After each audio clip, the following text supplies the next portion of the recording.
आखिरकार दरभंगा व्यवहार न्यायालय में नालिश दर्ज हो गया। प्रतिभा सिंह जो पीसीसी प्रभारी है कांग्रेस नेता की दरभंगा की, उन्होंने अमित शाह के ऊपर जो गृह मंत्री है भारत सरकार के, उन्होंने कर्नाटक में 25 अप्रैल को चुनावी भाषण में कांग्रेस की सरकार अगर आई तो ऑल टाइम भ्रष्टाचार, तुष्टीकरण और साथ ही साथ परिवारवाद बढ़ेगा। वहीं उन्होंने कहा कि अगर कांग्रेस की सरकार आती है तो दंगा यहाँ पे दंगा हो सकता है और भी बहुत सारी बातें उन्होंने कही। उसी को लेकर के प्रतिभा सिंह ने दरभंगा व्यवहार न्यायालय में आज नालिशी दर्ज भी कर दिया, जिसका नंबर 490/23 है।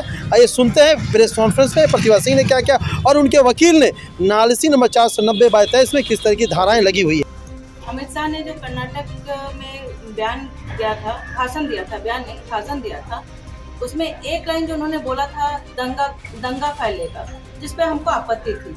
क्योंकि आरोप प्रत्यारोप की राजनीति तो होती है, लेकिन राजनीति इस स्तर पर नहीं होनी चाहिए कि आप खुलेआम सबको आप धमकी दें और धमकी दे, डराना धमकाना, ये सब एक नया सिलसिला शुरू हो चुका है राजनीति में। इससे पहले बीजेपी, जब पुरानी बीजेपी जिसमें अटल बिहारी वाजपेयी जी थे, उसमें नहीं था। जो इन लोगों ने नया प्रचलन शुरू किया है गाली गलौज की राजनीति, इनको मुझे रोकना है।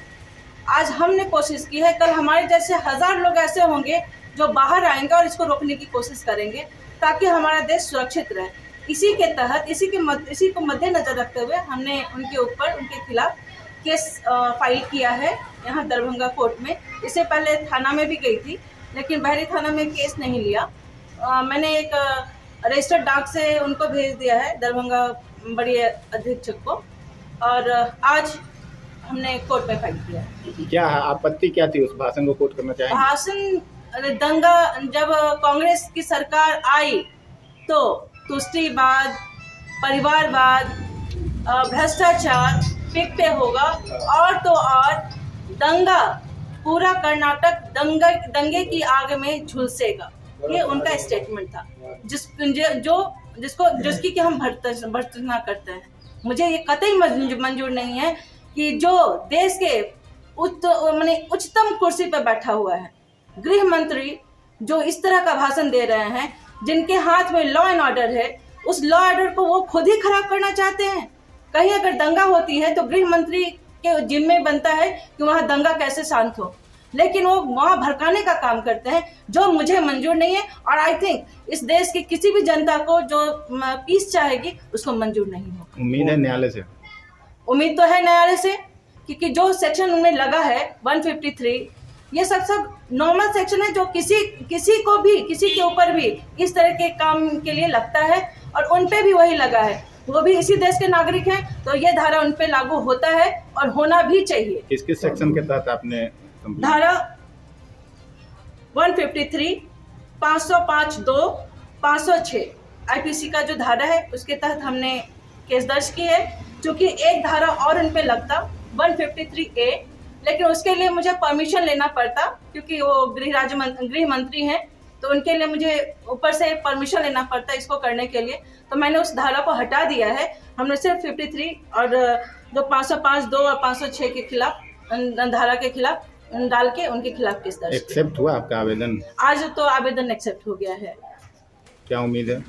उम्मीद तो है, अब देखिए कब डेट पड़ता है और उसमें जो मेरी गवाही जो गुजरेगी उसके बाद वो क्या डिसीजन लेते हैं, ये सब तो अब उनके हाथ में है। लेकिन कोर्ट पे भी मुझे बहुत भरोसा नहीं रह गया है, क्योंकि हर एक छोटी सी बात में आपने देखा होगा कि सुप्रीम कोर्ट को इंटरवीन करना पड़ता है। ये बहुत ही गलत बात है।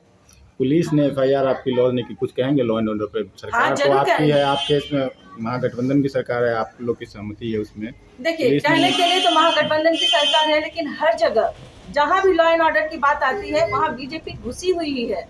आप उससे अलग नहीं है, वो अछूती नहीं है। वहाँ जाने पे उन्होंने कहा कि कर्नाटक आपको जाना पड़ेगा FIR करने के लिए। मैं भी लॉ की हुई हूँ, मैं भी मुंबई में मैंने भी कुछ दिन प्रैक्टिस किया है पार्टी इसका कोर्ट में, मैं भी प्रैक्टिस की हूँ। लेकिन इस तरह की स्थिति जो यहाँ पे देख रहे हैं, एक लेडी कहीं भी जा रही है, हमको आज अगर मैं यहाँ आहत हुई हूँ किसी के भी बयान से, तो मैं यहाँ केस कर सकती हूँ, ये मेरा अधिकार है। लेकिन उन लोगों ने नहीं लिया। उन लोगों ने कहा कि आप सीधे कोर्ट में जाइए, या तो कर्नाटक का है जुरिस्डिक्शन तो उन्हीं वहीं करेंगे, इसलिए कोर्ट में जाना पड़ा, शरण लेना पड़ा। हाँ जी। दरभंगा व्यवहार न्यायालय में माननीय मुख्य न्यायिक दंडाधिकारी के समक्ष कांग्रेस नेत्री प्रतिभा सिंह के द्वारा नालिसी देश के गृह मंत्री अमित शाह के विरुद्ध दायर किया गया है। उन्होंने नालिसी में आरोप लगाया है कि कर्नाटक के बेलगावी में कहा था कि अगर कांग्रेस सत्ता में आती है तो पूरा कर्नाटक दंगाग्रस्त होगा, ऑल टाइम भ्रष्टाचार होगी, ऑल टाइम परिवारवाद होगा और तुष्टीकरण होगा। इससे आहत होकर नालिसीवाद संख्या 490/2023 धारा 153, 505, 2, 506 भादवी के तहत नालिसी दर्ज की गई है। क्या नाम है पूरा आपका? रघुवर झा। जैसे कानूनी तौर पे जो काम होता है, जैसे राहुल जी के ऊपर केस हुआ था तो राहुल जी को आना पड़ा, वैसे उनको भी आना पड़ेगा। ये मैं इतना विश्वास रखती हूँ कि आकर वो अपनी गवाही दें, अपनी सफाई दें। चाहे आज भी मीडिया में भी आकर अगर वो सफाई देते हैं और अपनी गलती के लिए माफ़ी मांगते हैं तो हम लोग इतना भारत एक ऐसा खुला देश है, बड़े दिल वाला है कि उनको माफ़ कर सकता है उस चीज़ के लिए, लेकिन माफ़ी तो मांगनी चाहिए उनको। लेकिन वो माफ़ी तक नहीं मांगने को तैयार है, कुछ बोला ही नहीं है उसके। चाहती क्या ये बता। चाहते हैं तो हम ये है कि उनको इसकी कड़ी से कड़ी सजा मिले। ठीक है, माफी के बाद क्या केस विड्रॉल हो जाएगा?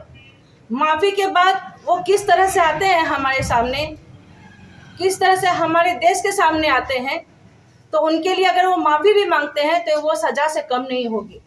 नाम बताइए मैम अपने। मेरा नाम प्रतिभा सिंह है। क्या आप? मैं पीसीसी मेंबर हूँ कांग्रेस की।